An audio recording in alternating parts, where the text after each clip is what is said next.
Most of you aren't subscribed. Make sure to subscribe, as it helps out the channel. Without further ado, ordering Mio to stop and patch up Tomo's bleeding head, Makoto states that he'll be heading to the source of the explosion, asking Lich to accompany him. As the two rush through a forest, towards the village, Lich collapses, apologizing for being dead weight, as he's not used to this body. But instead of using his mana to keep up with Makoto, Lich offers to heal the village from afar, surprising Makoto, as healing magic is the opposite of what he thought Liches were capable of. As Lich begins healing the village, Makoto sprints towards the entrance of the village, spotting Emma and Hokuto, noting that Hokuto is not regenerating, not breathing and cold. Seeing this, Makoto gets a flashback of when he was younger. He had lost a pet, having taken a while to accept that the pet was dead. Back in the present, Lich telepathically communicates with Makoto, informing Makoto that he's been able to heal the ones lightly scraped and battered, but the ones in front of Makoto are badly injured. Hearing this, Makoto reasons that Hokuto must still be alive. Makoto immediately erects a Kai barrier around the injured, pissed that he can't use healing magic. But searching through his memories, Makoto immediately erects another Kai barrier, simply enhancing Lich's healing, as it passes through the barrier. Happy to see that Hokuto is now breathing again, Makoto leaves the rest to Lich, wondering why his mana is suddenly filling the air.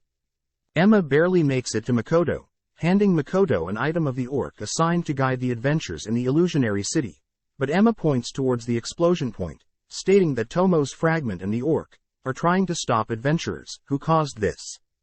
Rushing to the site, Makoto notices several mist gates, wondering if the explosion forced the mist gates to appear, dragging the adventures, Tomo's fragment and the orc all into different gates.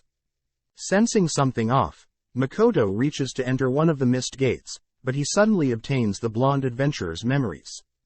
Apparently, the blonde had intentionally tried to seduce Makoto that one night, but failed. We then see the blonde and her party, stealing the valuable goods in the village, but Emma had caught them, innocently asking them to stop, but was kicked aside. Next, Hokuto and the orc attempted to warn the adventurers that the items were too dangerous and need to be disposed of, but they wouldn't listen, leading the blonde to toss a bag containing one of Makoto's mana-filled rings, but unknowingly, this caused the ring to explode. Tomo's fragment attempted to subdue the explosion, but the power broke past her barrier, as we cut to the blonde, lying on the floor of an alleyway, barely able to remember what happened. Having successfully stolen some valuable items, the blonde attempts to get home, but suddenly a mist appears, covering her surroundings. Out of the mist, Makoto appears, glaring daggers at her, shocking her, as she has never seen him without a mask.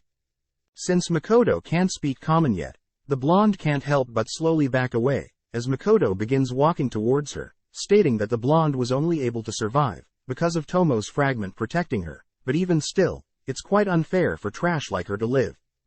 Demanding that Makoto leave her alone, the blonde announces herself as a level 96 adventurer, but Makoto ignores her, pulling out his dagger, prompting the blonde to rush him. As her blade helplessly clashes against Makoto's Kai barrier, Makoto disarms her, cutting off her two hands, and kicking her to the ground. Slowly walking up to her, she begins begging for her life, but Makoto reveals that because of the explosion, Tomo's fragment, and the orc is now dead, ending her life.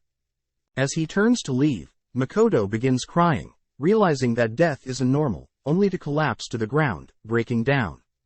The next day, the villagers hold a funeral for Tomo's fragment and the orc, which brings to light that Makoto truly underestimated the cruelty of this world.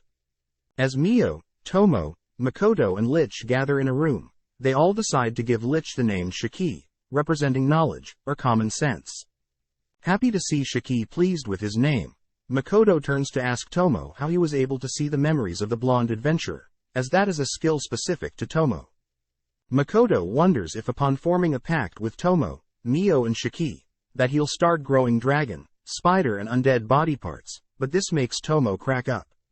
It's revealed that since Makoto had formed pacts, through contracts of control, no part of the servant will enter the master's body. But Tomo does state that Makoto was most likely able to use her ability, since he trusts her, as it's quite known that a master is able to use a servant's skills, only if they have a strong connection.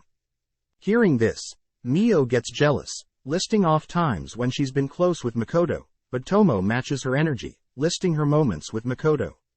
Heading elsewhere, Makoto chats to some villagers, asking Emma to construct a barrier around the illusionary city, as a means to keep adventurers in, but also prevent weak and young villagers from getting in danger. Next, Makoto asks about Hokuto, happy to hear that his recovery is going well, but Makoto asks for some of the Alks to change into their adventurer form, and live among the adventurers brought to the illusionary city, as a way to keep watch and gather information. Makoto then visits the dwarves, asking them to integrate a disposal system, where dangerous items are immediately disposed of, and valuable items are kept out of adventurers' reach. As the dwarves immediately get to work, Makoto visits the friend of the orc that passed, stating that he's personally apologized to the deceased orc's parents, but hearing this, the orc's friend states that Makoto is not to blame, as things like this do happen, and when they do, it's important to accept and make sure it never happens again. As Makoto and Shiki wrap up their rounds for the night, Shiki notices Makoto acting strange, but Makoto says he's simply been thinking about the future of the demi-plane. The next day, Makoto meets up with Patrick, learning the location in which Patrick has set up for Makoto. Seeing as things are ready, Makoto states that he will be heading out soon, planning to leave some of his associates to man the store in town. But first, he feels bad for lying to Patrick. Taking off his mask, Makoto reveals his face, but this doesn't shock Patrick or Morris, as Patrick was fine loving his family when they became monsters. Sitting down with Mio and Tomo, the girls are jealous that Makoto is only bringing Shiki on his travels, but Makoto reasons that since Shiki was a former human, it would help greatly, as Makoto wants to learn more about this world's humans, gods, magic, demons and especially Grants, hoping to learn more about his parents, since Makoto plans to attend a school in this world. As a parting gift, Makoto gives Tomo and Mio fragments of his memories, each containing hobbies that Mio and Tomo may be interested in, whilst Makoto is gone. Reluctant to accept them, the girls state that they'll work on gathering more species in the demi-plane, and help grow the store here in town, whilst Makoto is gone. As Makoto and Shiki bid farewell to everyone in town, they make their way to a magic circle, meant to help with travel, but upon stepping on the circle, the goddess of this world intervenes, transporting Makoto to an unknown location, leaving Shiki, Mio and Tomo, searching for Makoto's location. Cutting to Patrick and Morris, they narrate how there is news of nearby cities, gathering their heroes, to finally start a war with the demons. Looking around, Makoto senses bloodlust, barely able to dodge, but in exchange, Makoto loses some of his fingers. As Makoto looks towards his enemies, two mysterious people, a girl wielding a powerful sword, Sophia, and a young boy, Mitsurugi, both giving off powerful auras. Thanks for watching. Subscribe, like and comment.